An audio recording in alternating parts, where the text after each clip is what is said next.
Hey guys, I'm Brent Rose, writer and guy who wishes he had 3 hands. So here at Wired, we've talked a lot about mixed reality, which you might think of as a hybrid between the virtual world and the real one. We've seen a lot of really cool theoretical applications for it already. But today we're here at NASA's Jet Propulsion Laboratory to see how they're using bleeding-edge technology like the Microsoft HoloLens right now to design spacecraft and chart missions on Mars. Spoiler alert, it's even cooler than it sounds. Well, welcome to Mars. Cool, thank you. Good to be here. So this device is tracking you as you move, so you can walk anywhere in this room. Okay. You can crouch down and look at the rocks, and as you look around, everything you're seeing is real data sent back by either the Curiosity Mars rover or by satellites in orbit around. Is it photos or is it like a 3D scan? These are actual photos. It's gorgeous. It's just like there's a 60-inch TV in front of me and I'm on a couch 6 feet away. It's basically offering me a window into this alternate reality where I'm standing on Mars, but I can still see my periphery. I'm going to stress test it a little bit. I'm just going to run around the room a little bit.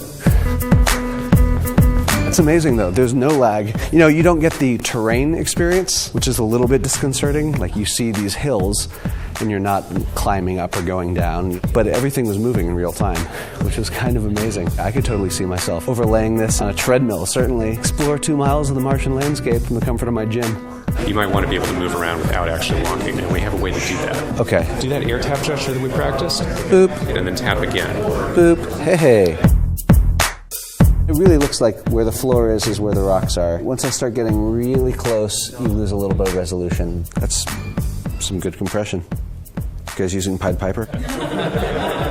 You hear things about the HoloLens being sort of a narrow window, and despite that, I found myself incredibly immersed in the world. I think we're just naturally drawn to focus on the most interesting thing that you're seeing.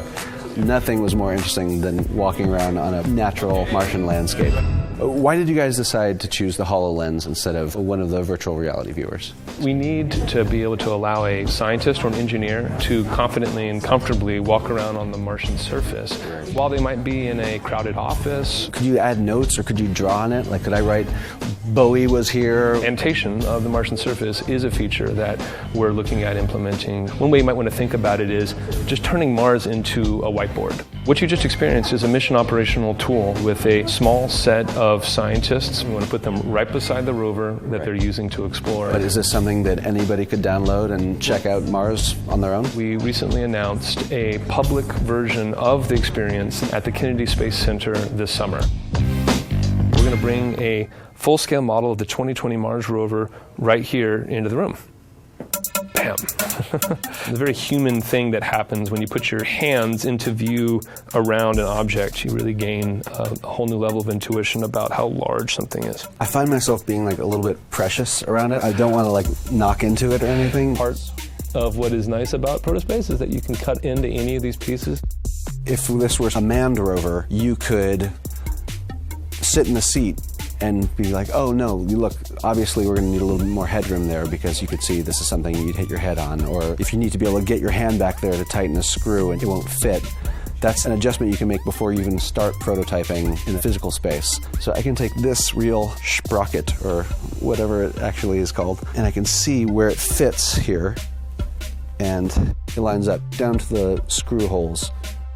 Are you working on ways where you can manipulate the objects with your hands? Being able to pull things apart and to be able to sort of take things away, place them in different positions while other people are seeing it is a feature that we're developing right now. So if you had like a hard day designing the rover, you could just go all office space, smash the hell out of it, and then just regenerate it and start from scratch the next day? Yeah, you can maybe do that. I don't know that you'd want to let any of your coworkers know that you were doing that, but So we've been seeing some really interesting implementations of how you guys are using HoloLens on Earth.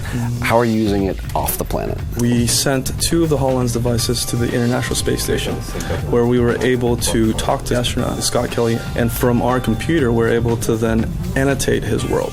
I mean, you think about it, International Space Station is perhaps the most complicated machine ever built. With the technology now, we can put any number of people with the astronaut at the same time. So what did we learn here today? By bridging the gap between the digital world and the real one, we can interact with incredibly detailed models in ways that we never could before.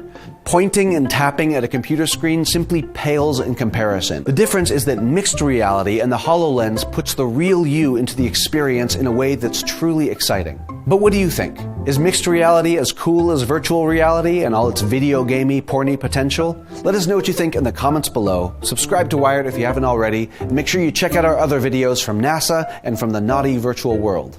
Thanks for watching.